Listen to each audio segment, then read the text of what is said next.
I'm going to start. Oh, thank you, Andrew.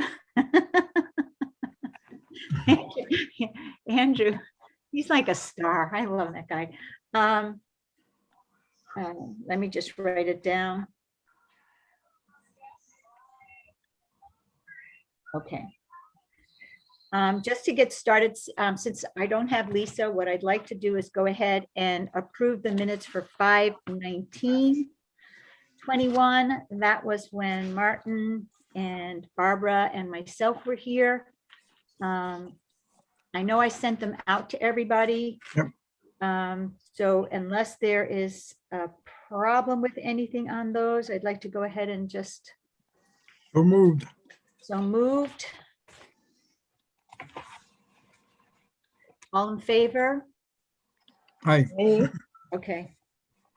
And if Lisa comes in, because sometimes she does come in a little later from work, we can, I'll just interrupt quickly and do that. The next item on the agenda was Martin Van Hoff. I just wanted to thank Martin on camera or whatever in an official meeting for taking the time on his own to clean up the garden that we had put together in North Tiverton. Martin, you sent me a picture and I have it, but I didn't put it in the minutes, so I apologize. I can send Oh, it. that's all right. I just thought it might be cool for the It looks beautiful. for the council to see it. That's all. Yep. I think it looks great. Thank you so much for doing that. And I'll probably have to go back now because there's probably weeds there now. I was just going to say, and please don't go back there without somebody, because Didn't take long. It's actually gotten better and better as the years have gone by. So there's fewer and fewer area. things that we have to deal with. Okay, all right. So thank you very much for that. What I wanted to do was go directly to our guest speaker, Isabel Marsh. I'm thinking Elizabeth Carr. Isabel Marsh, who is with Greater Newport. She's the business liaison, and she is going to do a presentation about what she does. And Isabel, it's all yours. Hi, everyone. Renee and I met about a month ago. I'm the new business outreach specialist with the Economic Development Division of the Greater Newport Chamber of Commerce. And I wasn't sure if people had printouts of the presentation. I can just speak to some of the information that we recently presented at our advisory committee meeting. And I thought this would be a good opportunity to introduce myself, the work that we're doing, and to answer questions. So I thought I would begin by giving some background about Connect Greater Newport. I wasn't sure how familiar this group is with the division. It was launched in 2018 by the Greater Newport Chamber of Commerce, and Greater Newport includes both Newport County and Bristol County and all 9 municipalities. And our mission is to support the growth of the region's existing businesses and to serve as a resource to attract new businesses to the area. We have different representatives. We have municipal government representatives. We have the Van Buren Trust, which is one of our first investors. And we also have educational institutions like Salve University, and we have private businesses as well. So it's a public-private partnership. I thought I'd just touch upon briefly some of the information about how the region is doing. And you'll see there's a chart there. We work with a consultancy called Fourth Economy. They specialize in economic development. They've worked with other regions within the US. And they really help us put together things like data points and dashboards to help us understand the bigger picture of what's happening in the economy here, where are the opportunities, where are some of the challenges. And they're working right now on a draft strategic plan, and also helping us to look at what other areas are doing. What are things that we might do here to help build a more resilient economy. So in terms of the unemployment rate, we've been tracking it since last year. And what we're seeing is that the unemployment rate is slowly improving. And when you look at where we are in Rhode Island versus the Greater Newport region, Rhode Island is at 5.8%. These numbers go through May, end of May. In the Greater Newport region, we're at 4.2%. So we're trending a little bit better, though we know that there are shortages, especially in retail and hospitality related businesses. We think there are people who are not returning to work yet because of maybe difficulties with getting childcare. We are hearing anecdotally some people have left the hospitality industry types of jobs. There may also be people who are retiring early. So this is an area where we're going to start to dig in a little deeper. I think that in general, the sort of takeaway is that we're seeing people leave the workforce and not come back because we're not seeing significant numbers on unemployment.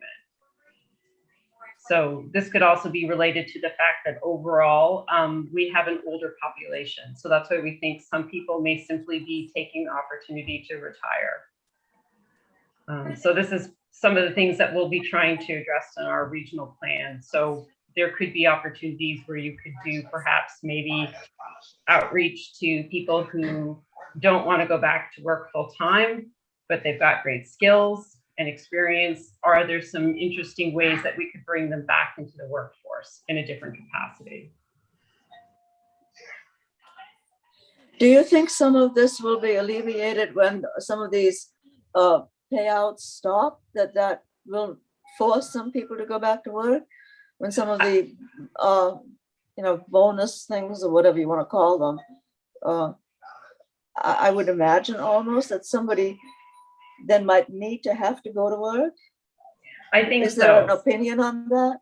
Yeah, I think we'll have a better idea when we actually, those benefits are set to expire, I believe, at the end of August.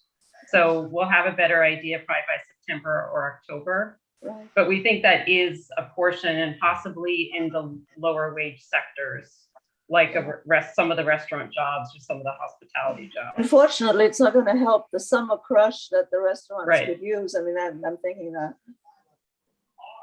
I think that what we're seeing is that there are some changes that need to happen in industry sectors. And I know it can be controversial, but maybe there have to be better benefits package, higher wages, offering health insurance, retirement plans. I think you're seeing a little bit of that as well, where people maybe took an opportunity and they can get a better paying job in another industry. So I think the challenge is for some of these businesses is it may be difficult for them to pay more or to offer benefits. So some of the things that we're organizing in our plan will be what we call wraparound services for businesses. And that could be things like, could the chambers of commerce, for example, offer some kind of a health benefit, right? So is there a way that we could help to offset some of those costs so that it's easier for businesses to provide health insurance or a form of a savings plan? Well, I think if nothing else, I think it might make some of these younger kids who start lower level jobs realize that they have to plan for the future, and that maybe if they take a job that will provide a little bit for their future and the future of their potential families, that might in the long run, 25, 30 years from now, play out very well. That they are then more in a better position than some people are now, I would think. Yeah, I think, overall, I'll speak to some of the other statistics that we're tracking. I think we also as a region need to create more of those better paying jobs that come with, they come with a career path, with a benefits package. I think that is one of the challenges in the region. It's one of the reasons that they formed Connect Greater Newport is in general, the lower paying industries are growing versus higher paying industries. So it's really part of the economic strategy is how do we bring in businesses that can offer those career paths and those better paying jobs. Okay. So I'll just go ahead to slide 5. This is some data that shows you that one of the things that we're seeing is that in Rhode Island, as of the end of June, the number of small businesses that opened decreased by 51% compared to January of 2020. So what's interesting is we had a presentation this morning and Nellie Gorbea, the Secretary of State, spoke. What's interesting is she's seeing in their data that they actually had a record number of new business filings. So I think we may be seeing, you know, sort of a challenge here where there could be businesses that are closing. There could be some people who are not opening up a business, but we're also hearing from the Secretary of State's office that there are other statistics saying people are still opening businesses. So we're going to dig into that as well to get some more information on the trends and what kinds of businesses are being opened in Rhode Island, and get a feel for, you know, that's a good sign, I think, that people are feeling confident. On slide 6, when we working with Fourth Economy, they have been benchmarking us versus other regions. And I thought this was in just good context to explain sort of how we look at our region, Greater Newport, versus other regions that are similar. And then we looked at different criteria. So popular tourist destination, military presence, shipping and marine industry presence, coastal community, similar demographics, and then in the orbit of a larger city. So we're in between two, Boston and New York. So I'll just touch upon a few of the things that we learned. So we found 9 similar regions. In general, our region has the highest number of residents with college degrees. So we have a more educated workforce. We also have a higher median income, but also higher housing costs. And I think we're especially seeing that right now where there is a housing crunch. I live in Newport. I had to move this spring. It was very stressful to find another place to live. Our overall population size is very similar, except for one of the locations on the next page. You'll see the regions we looked at. In most cases, the regions are growing, and it varies from 8% to 78%, but ours is shrinking. So that sort of goes back to, we need to find ways to attract new businesses. We need to attract businesses that are going to provide high quality jobs. And I think we also need to start bringing in people to help counteract that sort of drop in the population, right? So we're not growing. Employment growth is much higher in the other communities. So again, you know, this is sort of the drive for attracting businesses, helping businesses stay here and grow. Each of the regions has an economic development or comprehensive plan in place. So that's one of the reasons that we'll be rolling out a draft of our strategy, sharing it with the members of our steering committee. We think it's really important to have a plan in place for the region. Of the 9 benchmarked areas, 6 of them have a more diverse population than ours. And only 1 has a smaller percentage of people living below the poverty line. Well, Isabel, we do have a plan in place. That's, I mean, was it 4 years ago or 4 years ago or 5 years ago, we had the Brookings Institute do a plan for Rhode Island. And then a year after that, there was a revision too. So is that what they're talking about? Similar idea, the Brookings? I think and they're talking about also having one for their regions. So this would be having a regional strategic plan. So ours would complement what has been done through the Brookings Institute, which I believe is for all of Rhode Island. Right, it was for all of Rhode Island.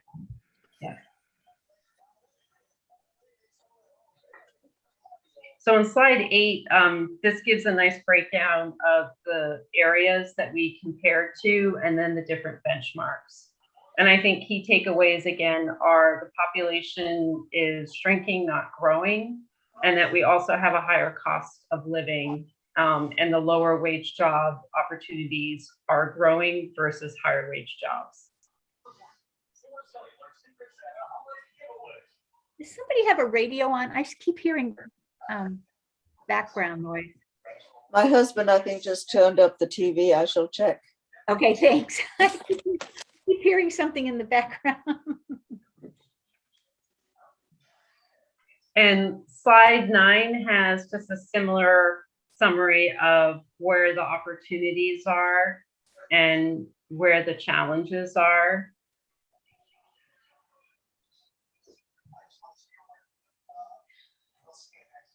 So I can wait until Barbara gets back. Yeah. Yeah. Actually, it's interesting because I think, Mike, if I'm not, correct me if I'm wrong, but I think Tiverton is one of the towns in the state that is actually growing in population. Yeah, I think slightly, yeah. Yeah. Not tremendously and only recently. Yeah. So I don't know what your trend lines are looking at, how many years, your trend line is looking at. Okay, I can find out how long the trend line is for the population growth. Okay. So Barbara, I'm on slide 9, and I was just going to touch upon some of the economic opportunities and the challenges. So some of the things in terms of a workforce, we have a highly educated workforce here, so that is attractive to businesses looking at our region. We have strong recreational assets. I think that's something that I learned from Renee about Tiverton. We have a strong defense cluster, maritime assets and industries, and the blue economy. So we think there's tremendous potential there, and that can touch upon things like defense, maritime, recreation. We also have, especially in Newport, international business events. So they're attracting an international audience. So we are going to start thinking about how do we do a better job of marketing the region to businesses or consumers that are coming here, and not just marketing it as a recreational destination, but also as a place to do business. Because I was thinking, we have international recognition, and it's actually not Rhode Island, because if you're overseas and you say, I'm from Rhode Island, everybody will think you're from Long Island. But if you say Newport, oh, okay, we know. So especially Newport County has that international recognition of beautiful things and wealth and all of that. So I think there's a lot to be had for this area. Yeah, there are definitely tremendous assets, and I think it's really thinking about them more as how can we use them for B2B opportunities. So for example, I learned recently the International Boat Show. It really is a business-to-business venue in addition to attracting consumers who are interested in boats or any, affiliated sort of interest. And they do a pretty significant amount of business. It's $50 million during the course of that event. So really thinking more about, okay, we have this international reputation, but are we doing a good enough job of reaching businesses or developers? And I think just through the challenges, it's the same things I mentioned, an older population, and housing is becoming less affordable, and sort of the difficulty of where can you build affordable or workforce housing, and then also broadband limitations. So that's something that I'll touch upon. We're about to kick off an assessment for the region. So on slide 10, we formed a broadband coalition, and it has regional representation as well as state representation. And we will be rolling out a broadband assessment and study later this month. The goal is to actually get data, to get information about what assets we have. We're also going to be doing what's called speed testing to actually be able to compare where we have fiber optics versus what kind of speed people are getting. So we're trying to get some information to support and understand what are the actions that we need to take. We have a lot of anecdotal stories around people having difficulty or businesses having difficulty. We really feel we need to have the data, and then we also are working with a vendor to put together a plan. And in terms of timing, we're hopeful that as the CARES Act money is being sort of planned and released, we would be able to say, here's our assessment, here's where we've identified where we need more fiber optic laid, or this is where we could have an interim solution. And we're contracting with a company called Mission Broadband. They worked with Block Island to put into place some solutions. And we're working with Ookla Speed Test. So there'll be more information coming out in the next few weeks about the assessment, and the opportunity for our municipal liaison will be to help us get the word out about the speed testing. So we want to give businesses and residents an opportunity to do the test. It's very easy. You do it on your computer, and it really helps us understand, here's the reality of the service that you're getting versus what you might be told.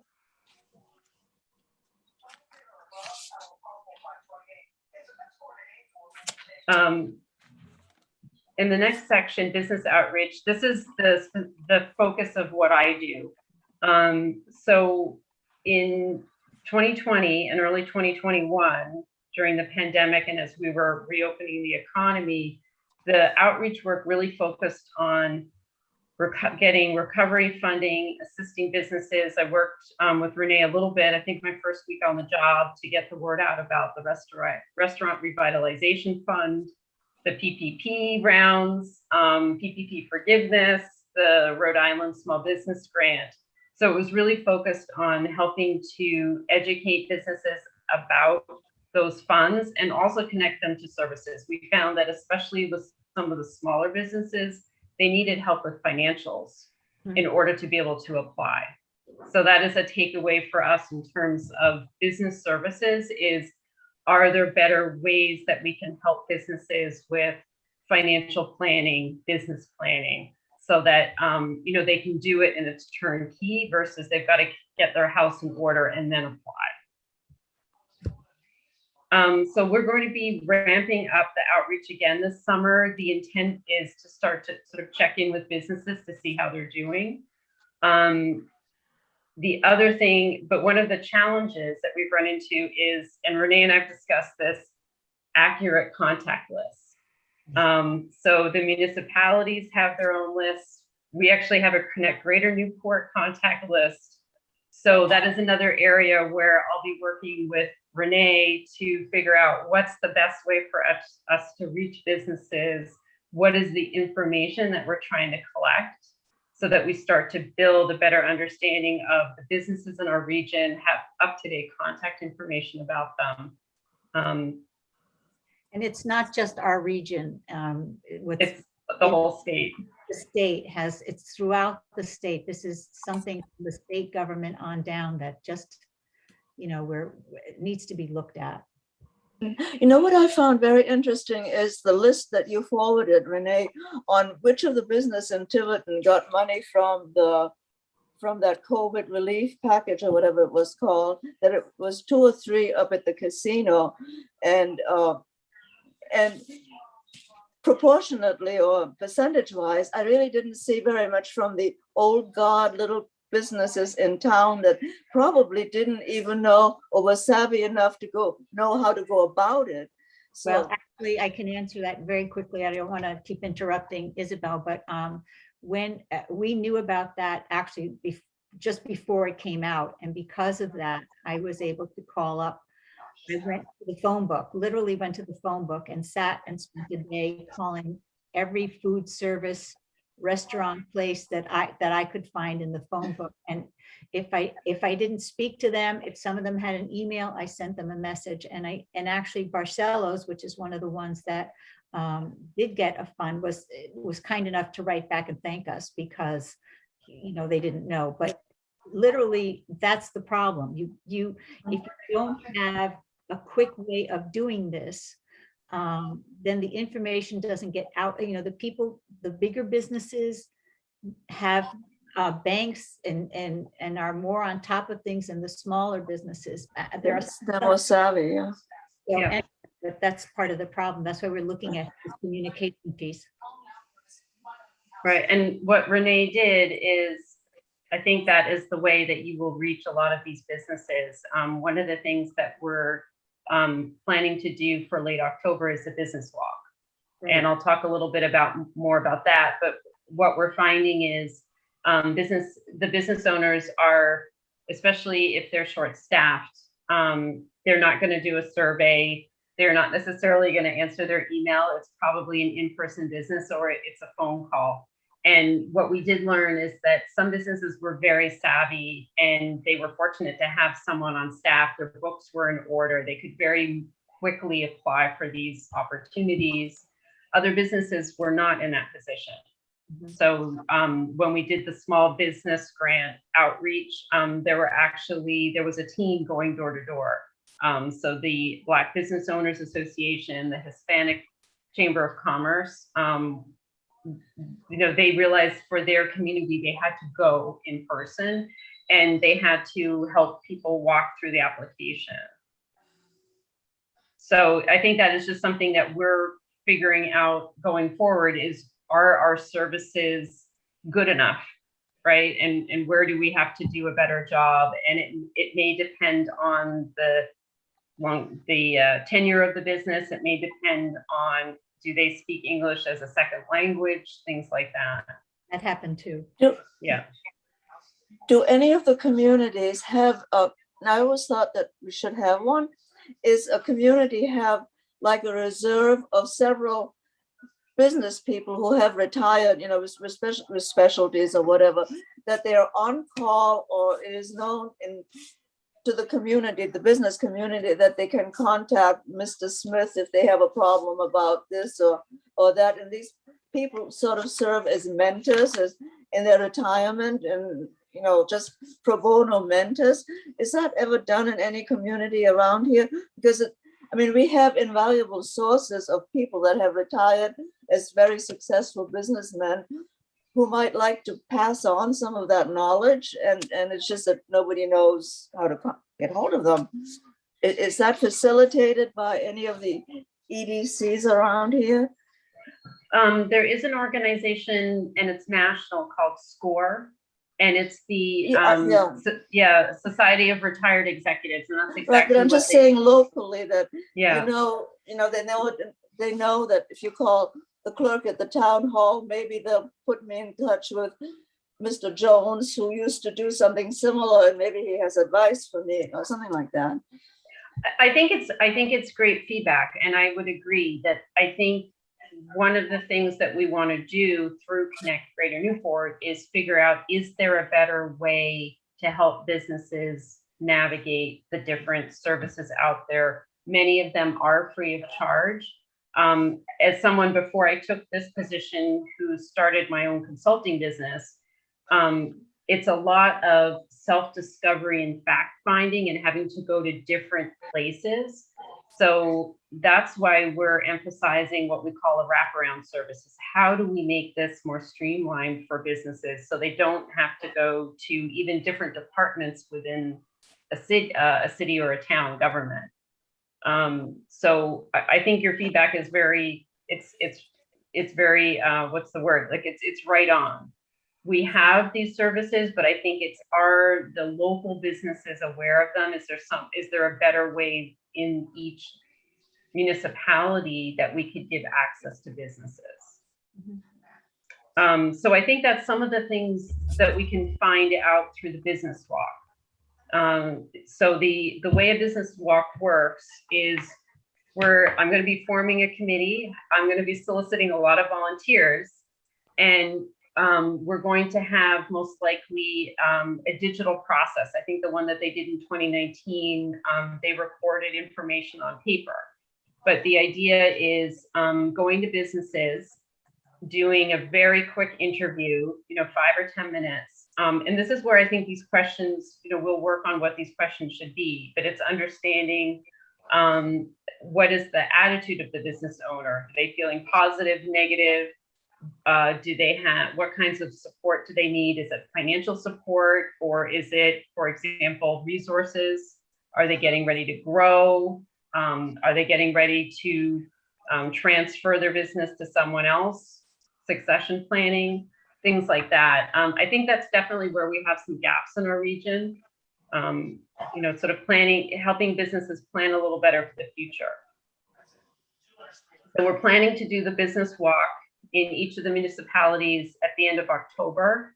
That'll give us some time to plan. And also we're trying to digitize the process. So what we're actually going to be piloting is a regional contact database. So no promises. I know that this has been tried a few times. I had a meeting this morning with the Secretary of State's office, and I think there's appetite to see if there are ways that we could, for example, test out an electronic business registration process. Because it always comes back to, during these times of crisis, we don't have a good way to reach businesses. And then we don't always have a good way to understand which businesses are active. So what I'm learning is maybe we've got a roster of businesses, but there's no real clear plan of what happens when you close your business. Right.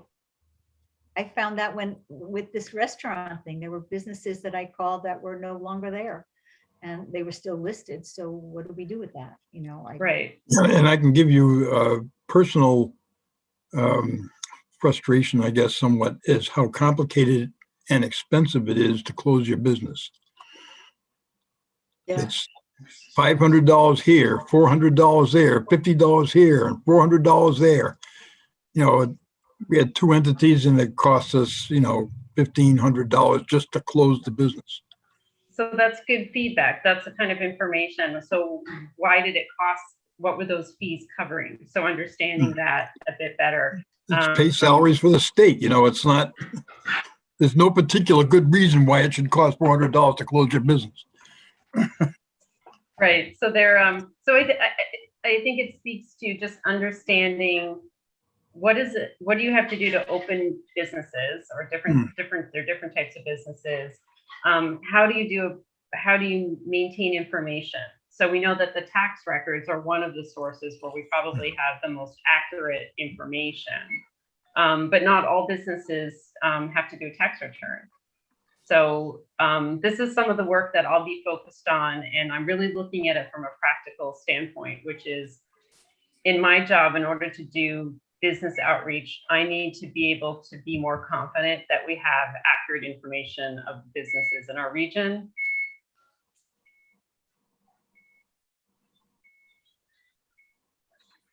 So Renee, I'll probably be reaching out to you about the business walk too.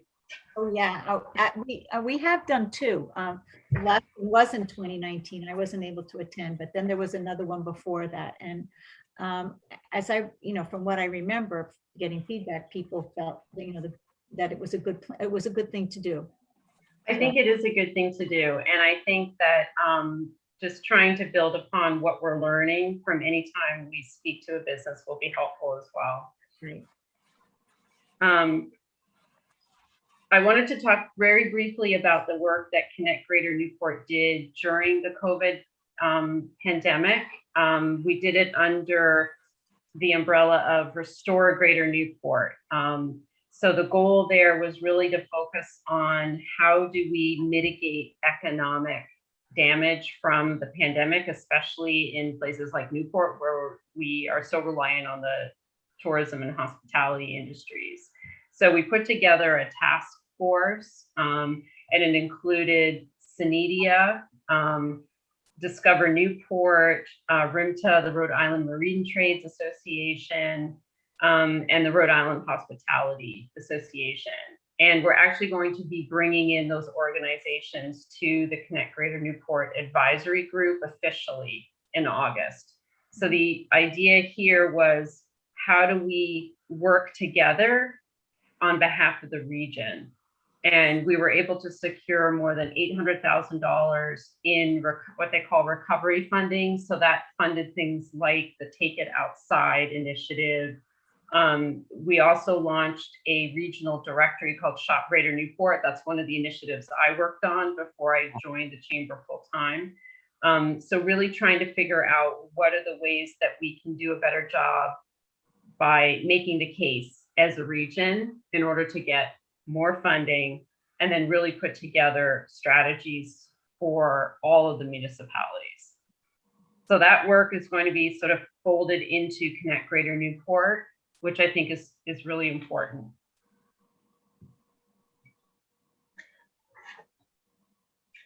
And then for our economic strategy, we did have a draft plan that was presented in 2018. So we're going to be building upon that, putting a little bit more focus on what are the things that we learned through the pandemic, what are the things that maybe need to evolve from that.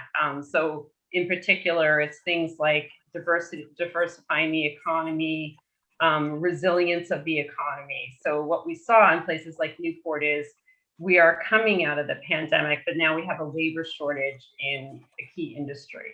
So again, it sort of goes back to how do we diversify the types of businesses that we have here? How do we address things like infrastructure, broadband, housing? The other piece that we're working on are what's called projects of regional significance. So for example, the Tiverton Business Park would be a project like that, where we're really trying to think about what are the projects that will impact not only that city or town, but the whole region.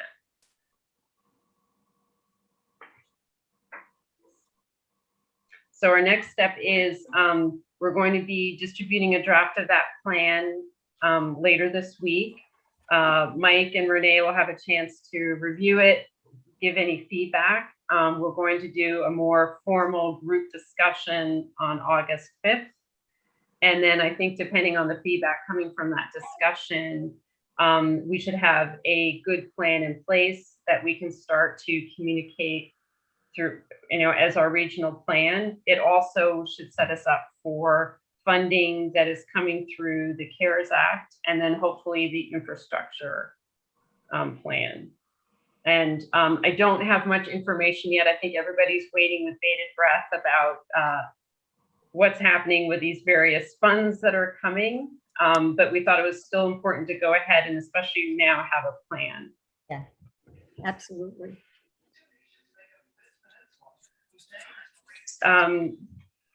So Renee or anybody, do you have questions for me about what we're doing with Connect Greater Newport? I don't have any questions, but what's really helpful for me is to just sort of get like the background. We're Tiverton, but the region itself has issues that impact on how we're growing. And I think it's helpful for us to understand that we're people will see, you hear things in Tiverton, we're not business friendly. Well, it's not that we're not business friendly, but the region as a whole has issues and how, that impact on us as well. And I think that that's really important to understand because it's part of the bigger picture. And, I'm happy to hear that people are, this is the second time this week or in the past 7 days that I've heard Tiverton's name mentioned. So I'm kind of glad that we're sort of rising to the top. People are starting to hear about us. And I look forward to working with you to sort of blend our goals so that we're working in connected and not in, we're bouncing off of you a little bit more. That would be really helpful for me. No, I'm sorry, I don't mean to be the only one talking. Excuse me, Isabel. One of the things that, thank you very much. This was very helpful.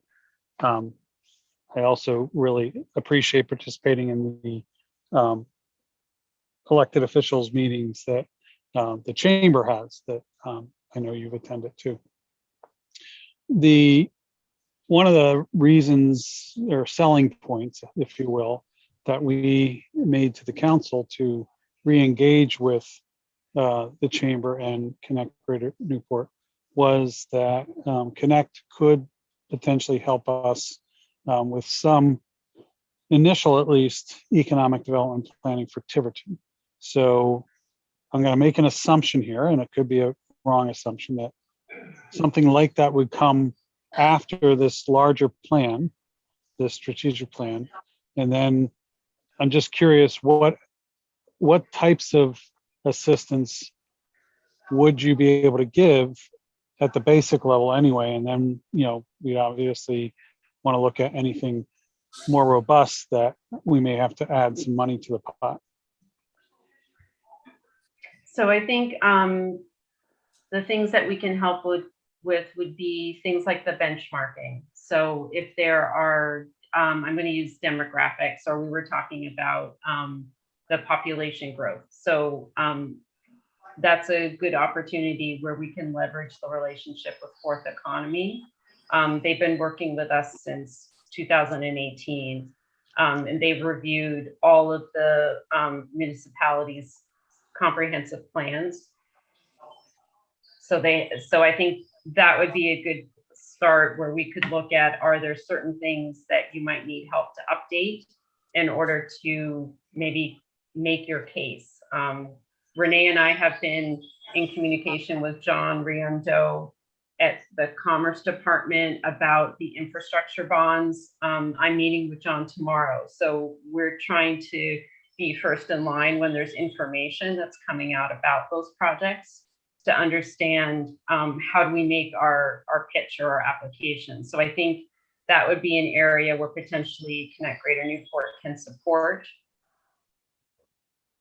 I have also been in touch with Rick Moyer, Rich Obermeyer, Overmeyer, yeah. who is Fourth Economy.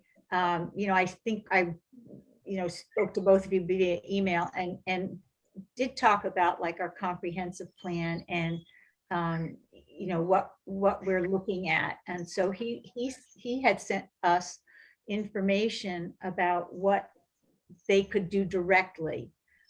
So as we sort of get a better fix on some of the things that you're talking about, we've already made that connection with Rick, and he's already said he's already sent like things that he could work on with us directly, with the town of Tiverton directly. So I'm looking forward to that as well. And I think the looking at the draft of the study will help as well. So I know we've been speaking the most about the business park, but there may be other projects or ideas that you have that fall into this bucket of projects of regional significance, because I think that's really where we can then make the case on behalf of the region. So I feel like that's another area where maybe there's other work that could impact the whole region. So it helps Tiverton, but it also potentially helps other areas. Right. I think, Renee, when you and I met, one of the things that I think is there's a lot of interesting work that's being done in southeastern Massachusetts around blue economy. So I'm trying to remember the buzzwords like the wind energy. I think they just announced recently that in New Bedford, they're opening up a large training facility specifically to train people for the wind farm work and the servicing. So it's also, for the region, it's also looking at what's happening in Massachusetts as well. Yes, absolutely. Because we're kind of, we're in an interesting, where our location itself is an interesting one. We're part of mainland, Massachusetts, and I mean, we're always over there. I mean, people go to Massachusetts as frequently as they go to Portsmouth up here. So it's yeah. I think another interesting future is that if the rail system does actually comes into Bedford, right, that's going to make or Fall River, yeah, Fall River, or Fall River. It'll be through Fall River anyway, but it's going to have an interesting impact on us, and it'd be worthwhile to analyze what that impact is going to be if it does seem like that whole project will eventually happen. Yeah. Well, I think probably there'll be more demand for housing from people who come down from Boston and Well, would, yeah. like to spend the evening here rather than spending it in suburban Boston. If you can hop on a train, do some work on a train, and then be home, that's a bonus, I would think. But I'm always afraid, there are sometimes when some businesses want to come in and it sounds to some people very good, and then they get some of their eggs in a row or ducks in a row, and then all of a sudden you have this massive outcry from somebody in the public, gathering people that are against that project. So then I'm not so sure that down the line, some other business, be it a hotel or whatever, says, well, you know what, so-and-so tried and it was just an exercise in futility. We won't even try coming to Tiverton. Because, and many people have been rebuffed on some of their business plans. For instance, what's his name, Hasenjäger up on Fish Road when he came to see us, remember, and all kinds of other situations, or the expansion of the automobile dealership and all of that. So I always wonder how that impacts the perception of business wanting to move into Tiverton. I think that's a valid concern.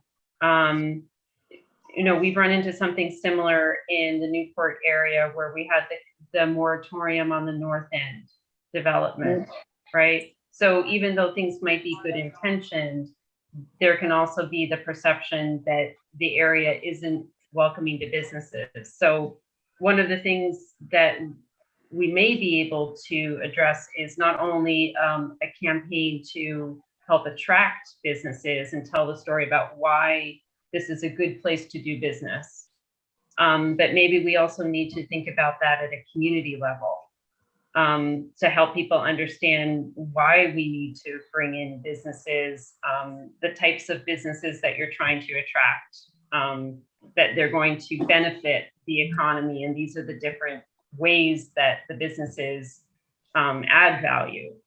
So I think we run into this with the housing, where people may have a perception of what affordable housing is. They don't always think about it as workforce housing, that it's very difficult for someone who has just graduated from school to be able to afford housing, or a young family to afford housing here.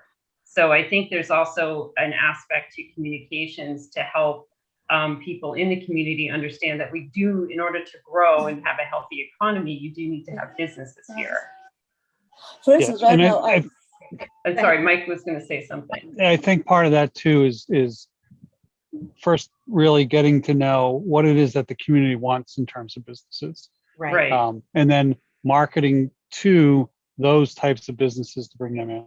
That's a much easier sell than having because we've been fairly passive in that regard. We've let businesses come to us and say, hey, we want to build X. And that's where I think the opposition has come, because people don't see it fitting into the comprehensive plan and don't see it fitting into I think the character. several proposals we looked at and recently is that they were basically retail businesses, and that it's not what you call growing the good paying jobs objective if you have a bunch of retail stuff that doesn't seem to be able to support good wage jobs. Well, I was flabbergasted when I think the issue of Mike's point is just really looking at, again, it's the background information. You're looking at what's going on in the region. We have a comprehensive plan. We have goals that have been set through the comprehensive plan, and that's where we start, where that fits, and marketing to the businesses that make sense for our area. So, like Martin is saying, retail doesn't always bring the high paying jobs. We're a high rent district. How are we going to get people that can afford to live here if the jobs that are here are not the kind of jobs that will help them get housing. So it's a complicated picture instead of just, this, that, or the other thing. You really have to look at all the pieces. It's hard to do. That's why we need help. That's thank you very much, Isabel, for your help. Yeah, and so I think that's why the opportunity to get your feedback on the draft of the plan is really important, and making sure that that's tying to your comprehensive plan, the projects that you think are significant for the region. So the Tiverton Business Park is one, but you also have a lot of recreational opportunities as well. So we really want your feedback and encourage it, because I think this plan is only as good as it represents each of the municipalities, right? That's how. Right. So thank you. And does anybody else have, do you have anything else you want to wrap up with, Isabel? I really appreciate you coming to talk to us, and you're more than welcome to stay for the rest of the meeting. I can stay a little bit longer. My pizza dinner has arrived, and we have a breakfast at 8 a.m. So I'm going. Well, that is dining Well, you should eat. I should probably eat before it gets cold.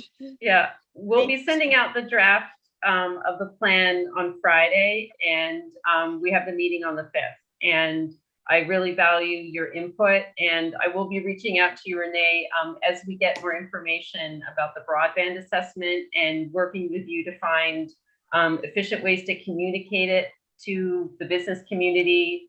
If it means coming to things like a Tiverton Four Corners Association meeting to just talk about what I do and why it's important to do the speed testing, I'm happy to do that. It'd be great. I'll get back to you about that, because I think you actually are invited to the next meeting. So I'll get back to you. That's great. All right. Well, it was a pleasure to meet everybody. Thank you. Thank you. And I hope you have a great evening. Enjoy your dinner.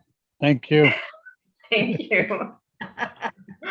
What was funny is earlier today, my husband sent me a picture and he said, "Did you order this food?" And someone had delivered food to us incorrectly. I said, "Well, that's great. If no one claims it, then we can eat it." Then someone knocked on the door and said, "Did you happen to get some food delivered?" No, not at all. Not at all. I said, "You could have lied." But trying to be good neighbors. So have a good night, everybody. Thanks so much. Thank you. And we'll talk soon. Okay, bye-bye. Thank you. We do have a bunch of other, that was really nice. I'm glad she's been very helpful. And any question I've asked has been answered immediately. So I think it's a good, it's a good connection that we're making here. It'll be very helpful. I'm just going to go quickly through the next things. We're really up to number 5, and talking about broadband. At the last meeting we had talked about signing on to a letter in support of legislation that was going to recommend that a board be established that could look into the issue of broadband and what's going on in the state.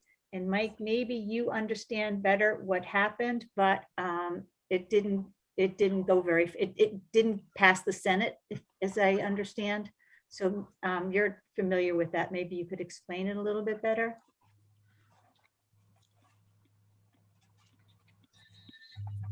Oh, you're muted. You're muted.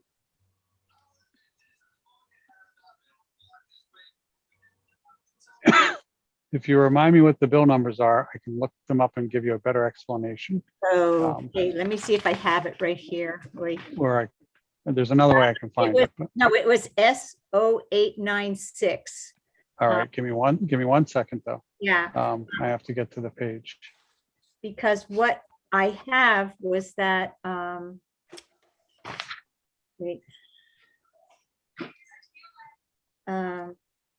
It didn't get to the floor, the Senate floor, to be voted on. Do you have the House number offhand? I do. Just give me one second. the house number, I just had it, was 5148A. Okay, hang on. Come on. Come on. Because that's the, we did submit a letter that we Oh, signed. yeah, okay. Yeah, I had searched for them before, so they actually popped up.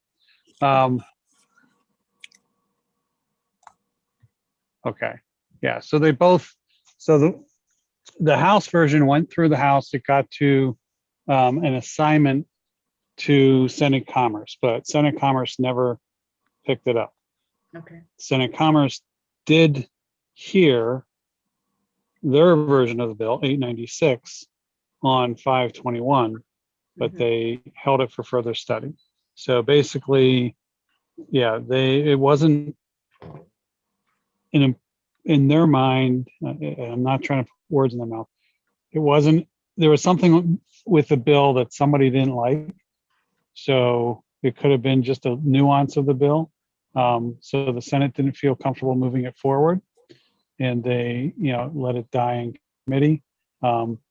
Neither one were close to being on the House floor or on the Senate floor, because the House bill has to go through the Senate committee before and get voted to the Senate floor for it to go to the Senate floor. But since the Senate version never had that happen and was put in for further study, the House version wasn't going to go any further.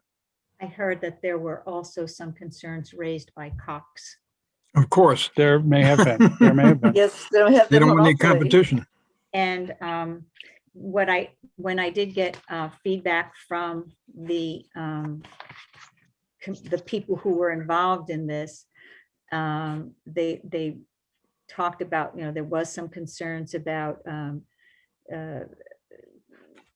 people like National Cable and Telecommunications not having representation on the group, and concerns raised by Cox. So my understanding is that they might try to do it again in the fall, but I was it's interesting because at the same time they're doing this bill, Newport Chamber of Commerce is trying to do a broadband thing too. So it seemed like they were like parallels, but not really working together too well. But anyway, that's what happened with that. I did go to the Connect Greater Newport meeting, and much of what was discussed, that Isabel discussed, was discussed at the meeting, including, that there was no good database or contact list for the area. And she brought up the business walk in October, and Rhode Island Foundation is working with the state on how to use stimulus funds. Tiverton's getting about 1.3 million of stimulus money. And interesting for me was that Tiverton's name came up twice at this meeting again, because of the industrial park, the business park, and how it's a project that is something that should be looked at by the region, not just Tiverton. And I thought that was an interesting, that it came up twice. So Renee, just to be clear, that 1.3 Yep, for Tiverton is not part of the state's money. okay, It's part of the money that was sent directly to local government. okay. Okay. We're up to number 8, the Business Association meeting. I actually was unable to attend the one in July. They had it on July 1st and was unable to get there. But I've asked them if Isabel is interested in going, and I've asked to find out if she can go at the next meeting, which is always, I think it's the first Thursday of the month. So I don't know what day that is in August, but I'll be going there, and I'll be checking to make sure Isabel can go there. Number 9, we were talking about the EDC website update, and this is something that I do want to talk a bit about. Right now, if you go to the EDC website, what we have on it is information on the coronavirus and the restaurant information, but that's kind of old news at this point. So I'm wondering if we could talk about what we should be putting on it. And at one point we did talk about like highlighting a new or different business monthly, or just to change it up so people start looking at it. What would people like to see on the website at this point?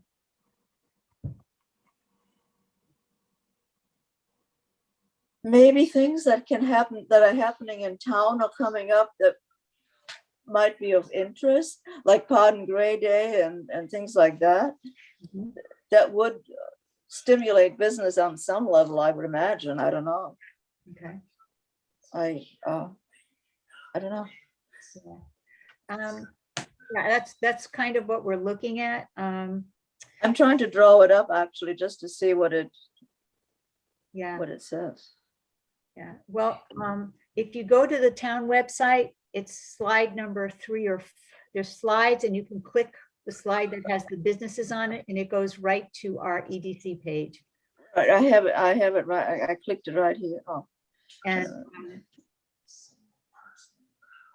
so I'd like to sort of keep, you know, it's the kind of thing where it's like a double-edged sword. You know, we need to start putting stuff on it that will bring people to it, but what do we bring? How do we bring people to it? So that's kind of where we're at. You know, during the pandemic, we constantly updated any information that was coming from the state or whatever. Any PPP program was always put on there, so businesses could go and look. but we still have the Mother's Day market on here. On ours, Yeah, I can scroll it up, you know, don't worry about it. I can. but I don't think you can That- see it. That I think is. Are you sure that's ours? Because that might be. No, it's ours at the Okay. bottom of when I slid it up. I lost it now. Okay. So I can take things off, but I don't know what to put on. What people should be. Some flashy picture. Flashy picture. Or something that highlights Tiverton, you know, just wouldn't you like your business to be located, maybe the sales down at Grinnell's, or I don't know, something that I'm wondering. showcases us. No, it's like one of the things that I was reading the Secunda Times last week was the new cat business. Yeah, but you know, that's cats are so controversial. As I found out with the whole thing of spaying and neutering the 1,000 cats. Well, it's not a question of the cats, it's a question of would it be good. A business, yes, but people have to pay to see the cats, and then some people will, I don't know. I mean, it's good PR for the cats. I'm not against cats. I think they're very nice and all of that. But I wonder how, if we couldn't, I mean, we could do that as one of the things, but not. That's what I'm saying. It would be just, Yeah, you know, as a new business comes in, that the new businesses, yeah. we could put something there. Once they open, we could do that. How about that new antique shop where that gallery used to be underneath Little Bear? Yep, that's a new. And then a daycare center is going in allegedly for September at the Little Bear. once So it- that is a good thing for people who need children taken care of, and it's right off the highway, so it's transportation So, wise. yeah, on that one, I doubt they're going to be ready by September, given when I walked by there the other day, it didn't look like they had done much of anything Well, I inside. keep thinking that, but I'm always told that it's going to be ready for September, so, Well, the licensing process takes a while. yeah. Yeah, it's, Especially Department of Health, yeah. It's not my Department of daughter's Health. healthcare. I mean, my Or daughter's, some, you know, I'm sure that safety and cleanliness and all of that has to do a lot with the daycare center. Oh, yeah. So one idea could be just highlighting a new business in town, Mm. regardless of what it is. So highlighting a new business. Last year, SNS Transmissions, we had wanted to put them in, and it was kind of in the middle, the whole pandemic sort of hit us Yeah. because they had won an award as one of the better business award. And I felt really badly that we weren't able to get that on with all the stuff. So maybe we could even start with something like that.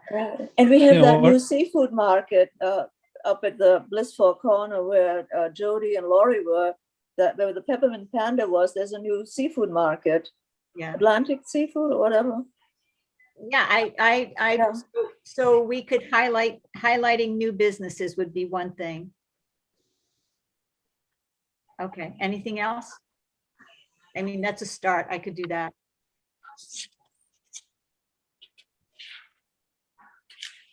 But if it's, if people could sort of put their mind to it and come up with, think about things between, that they might want to see or that they think would help businesses. I mean, we know we have our pamphlet on it. They can click on our pamphlet if they need information.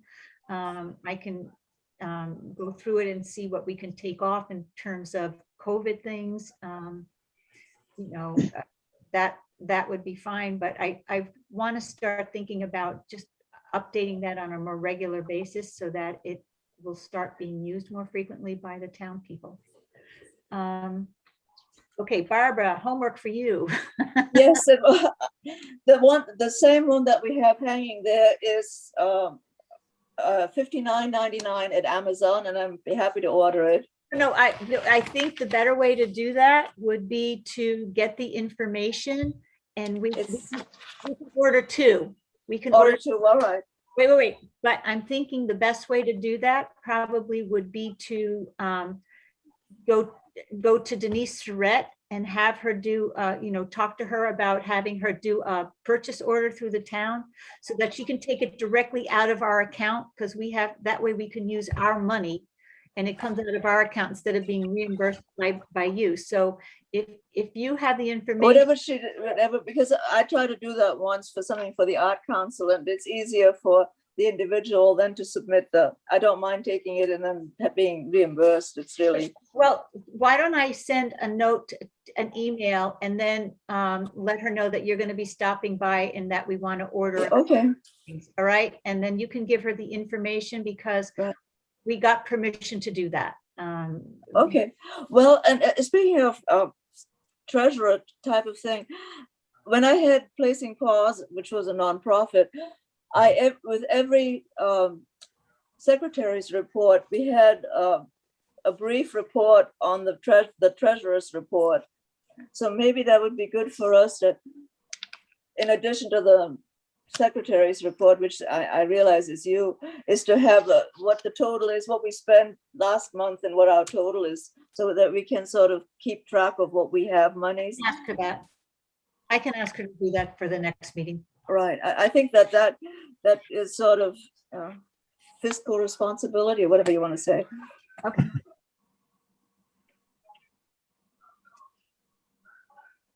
Okay.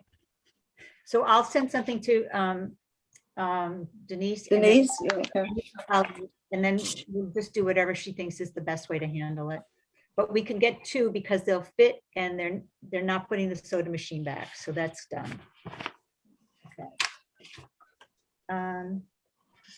Renee, Yep. on that, you said you have permission for that? Yep. That means from Chris? Yep. Okay. I talked. However, because you're expending money, you should take a vote on it. Oh, okay. Unless you've already done that. Nope. Okay. So can somebody make a motion that we will? I will. Okay. That we purchased two of those card displays. Okay, second. All in favor? Aye. Okay. Thank you. Thank you, Mike.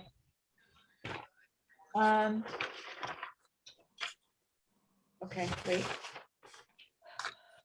Item 11, this is just informational. We did find out that there were 5 businesses that received business funding through the Restaurant Revitalization Program.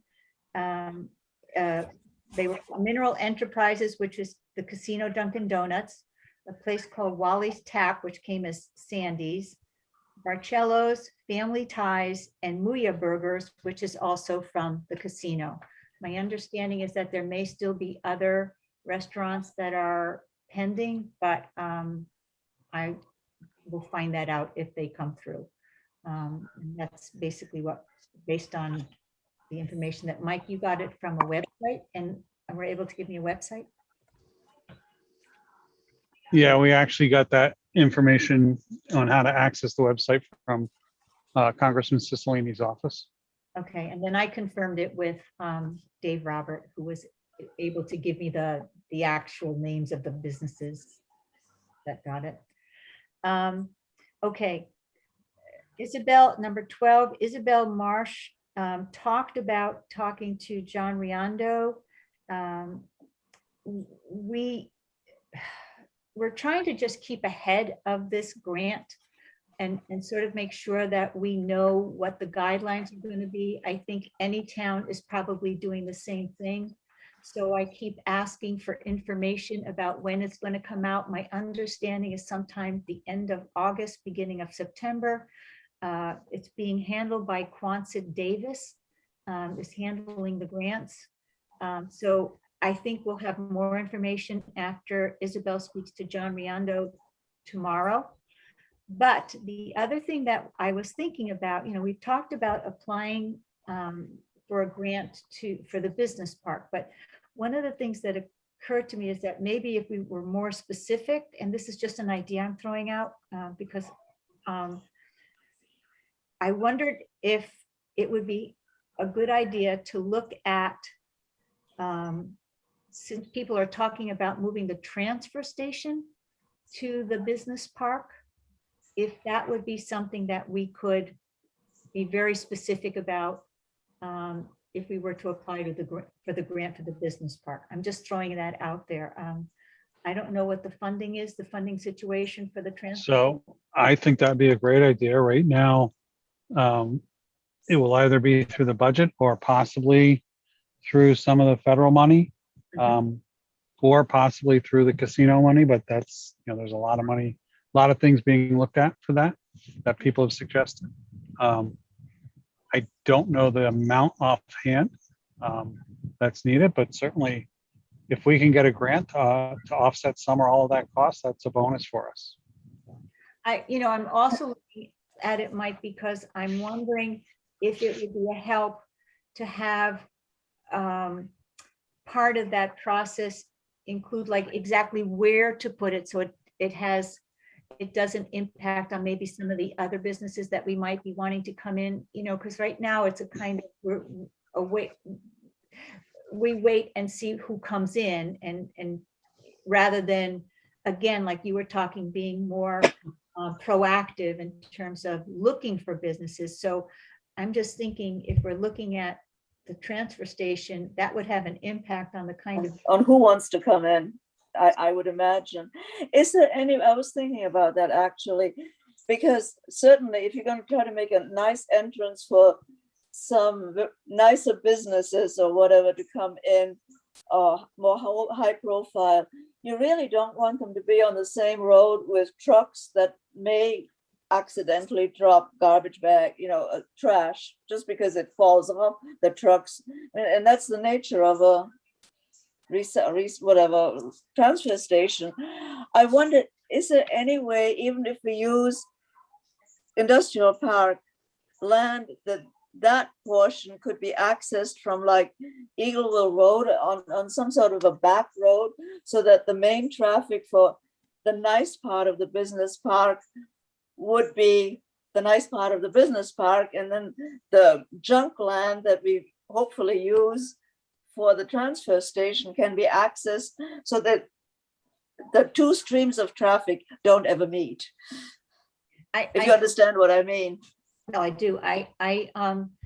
That's part of my thinking in terms of, I don't want something to preclude getting other businesses in there. And I have had a concern about that. I'm just raising it. I don't, Yeah, I totally agree with you. Mike, I have a question. Aren't we kind of under the gun to get that transfer station done? Or have we got wiggle room?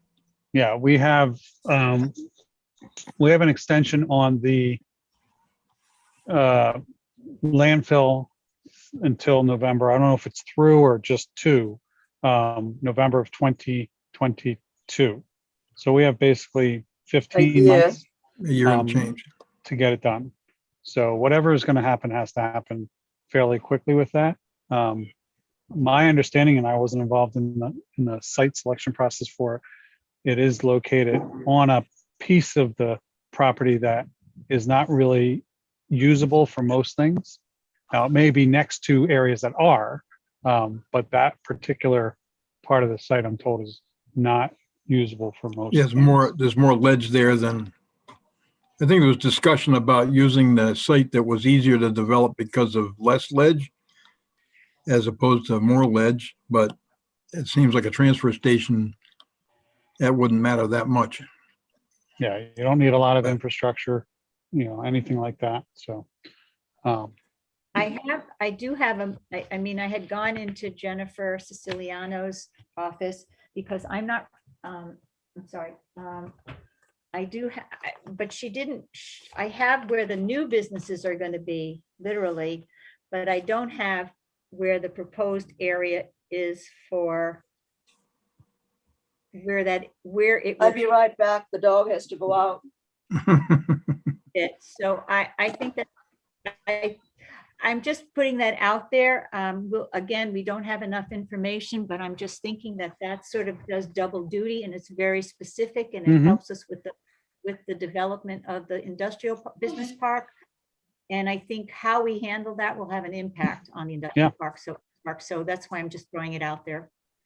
I mean, the other thing is, it's not a town project per se, but it helps the town. And not knowing what that infrastructure bond is going to allow for, is to think about, can we look at the wastewater district being able to use some of it for their sewer projects, to be able to do more quick, get some done that they may have been putting off for years later, because, it's money trickles in basically for that. Right. So I think it'll be helpful when Isabel can give us some more details about that, but I think it's also helpful to have several ideas that we can start looking at. Because it's, I know business, this is Rhode Island, the people, people are already talking about the money, and, I'm sure people are way ahead of us already, and I just don't want to get lost in the shuffle, and that's why I keep bringing. Yeah, absolutely. And those two, I'm not, could be packaged almost as health and safety, so you could package them together. Right. Right. So I'm putting it out there. We'll have more information. As soon as I get information, I send it out to everybody. So, hopefully we'll even have something before the next meeting, but I really would, because the next meeting will be when we have more details, but I really want people thinking about what they could see happening there. Okay. Barbara had raised an issue about our being specific. We had I had sent out the list of the things that I think Jennifer Siciliano had done, putting together all the goals for the economic development section of the comp plan. And people were raising concerns that it was kind of pie in the sky and that we need to be more specific. So one of the things that I had looked at when I looked at that was literally in item number 1, which is something we've been talking about, I would say, for the past 2 meetings. If you have it right with you, in item number 1, right there in our comp plan, it says establish a procedure to notify appropriate commissions when new business requests information about opening in Tiverton. That is something we. Yeah, why don't they do it? Well, I just feel like that's something that we've been talking about for a while, and that's still, I think it came to a head for me when I opened up the Secana Times and saw this new business that was the cat business, and I had no idea it was coming to town. I had no idea, none. I had no idea. I read about it in the paper. The same thing with the new, the antique shop, the same thing with, you're saying that there's something in, if I don't happen to drive by, I don't know it's there. And I think we need to that's something everybody that's right needs to get on board. There needs to be some sort of a central clearing that says, okay, we'll forward this information to these and those boards, and this is according to the comprehensive plan. We're not doing anything that we are not allowed to do, you know. It's something that Like, was, does some of that come up with executive sessions and negotiations with businesses coming in? And one of the reasons that we don't hear about things maybe right away? So yes and no.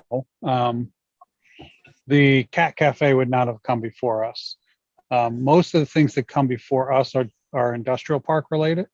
Otherwise, it's going to go to planning. So I think part of it is it might be as simple for new business proposals that are coming forth that are not negotiation sensitive because of the industrial park.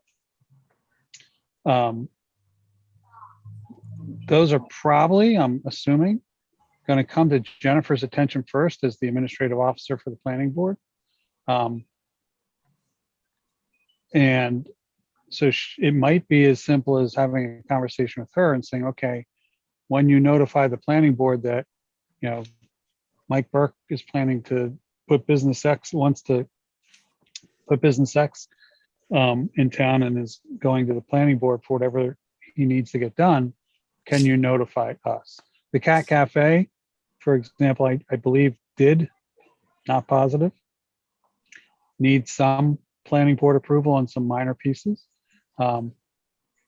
But not all businesses would require planning board approval, you know, because they may be moving in, you know, if it's a restaurant going into an existing restaurant structure and they don't have to make any major modifications. Well, it's already been a restaurant. You know, they may have to get something from the Department of Health. They may actually have to come to us for a victualling license. So, and that goes through. that goes through the town clerk's office. Yes, thank you. Yeah. So So go ahead. no, I was saying, so that's the issue that keeps coming up. Where is the point of entry? Where it could, and it could be different places. So how do we get on that chain of information? I mean, I can call Joan Shabbat, but Right. I can talk to Joan and I can talk to Jennifer Siciliano, but it has to be this is like what we were talking about again, when we were talking about, you know, having those joint meetings, you know, where we talk about communication in the town. There's got to be an initial point of contact. And at that point, we should be on that list somehow. You know, I think one of the reasons is we have all of these boards and commissions, but essentially it's just perceived to be something, okay, it's like a fluffy little thing. And I don't think a lot of people realize the amount of work that boards and commissions actually do. And it's sort of overlooked and not taken seriously. And I think if they were to take us seriously, they would then also submit to us serious information. You know, if they think of it as just like a little sugar coating on, just to have a list of people, I don't know. Because I'm looking at this, and as I looked at the action description list, the other thing that jumped out at me that would be a relatively easy thing to do, I think, would be to establish a database of vacant commercial and industrial properties throughout the town. I mean, for example, the Knights of Columbus building is empty.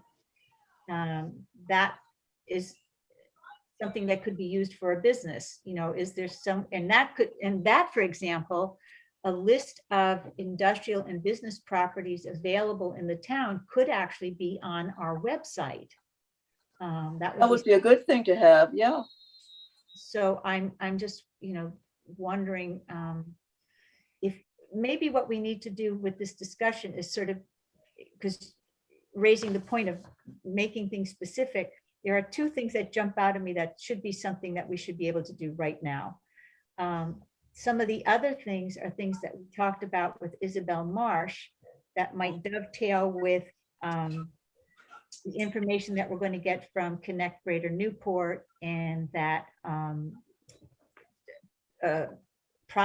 those projects that they're working on. We might be able to get some help from Isabel Marsh and Rich Obermeyer for some of the other ones. But I think there are actually two things that would be something that we could start on. And So I would suggest for both of those, I see the database of vacant commercial. That's number 6. Which number was the other one? I know it's in there, but I can't see it.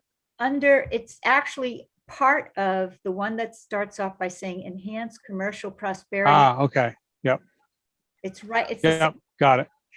So that one is the supporting responsibility is Chris. So what I would say is that you send an email saying that the EDC wants to work on the task from the comprehensive plan that requires us to establish a procedure to notify, et cetera. And you'd like to figure that out with him. Okay. And, he may say, well, if it's doesn't have to go to the planning board, then it doesn't, it goes to Joan or it goes to this, and that's all well and good. But then is there a way that somebody becomes the repositor of the information, and then they disseminate it to boards and commissions? Right. And it may be as simple, and part of it is you could easily do this. The town has, uses Google's system as their organizing platform. You could do it as a Google Doc that people could have shared access to, but that also requires, and I know it's not easy for some people to be able to access that, to know how to do that. But there should be a simple way, fairly simple way. Once you figure out who does it funnel to, for that person then to disseminate it out. Okay. And on the vacant businesses, I'd ask, that one doesn't identify any helper, if you will, but I'd ask him the same question. The other thing is, we're expected to establish this database of vacant commercial businesses. We're not quite sure where to get that information. So who's the person we should, is it Dave? Is it the treasurer? I don't know who it is. Okay. All right. So for homework, I can talk to Chris Cotta about those two things. Because for me, Barbara, those are the obvious things. They are very specific. Right. And those are obvious things we can do, start up with. And, some of the other ones, we still have to get some information, I think, from some of these other sources. Yeah. Yeah. I'm trying to remember, what else was I'm losing my notes here. There was something else I was supposed to call somebody or do something. Anyway, so does that help, Barbara, with your? Right. Well, it's nothing that we haven't been talking about since we started, practically, about being informed what is actually happening in town. Right. Okay. So I'll talk to Chris Cotta and Yeah. see if we can just get going with that. Okay. Will I bother you if I finish my meeting here? Sorry.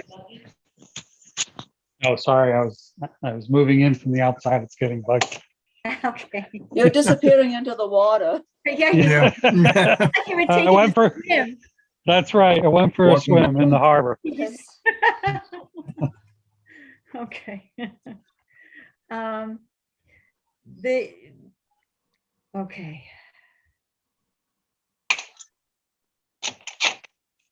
Okay, so that's basically number 13. So we can follow up with that with Chris Cotta and sort of get a sense of where to go with that. Maybe he can help with that. The last thing is that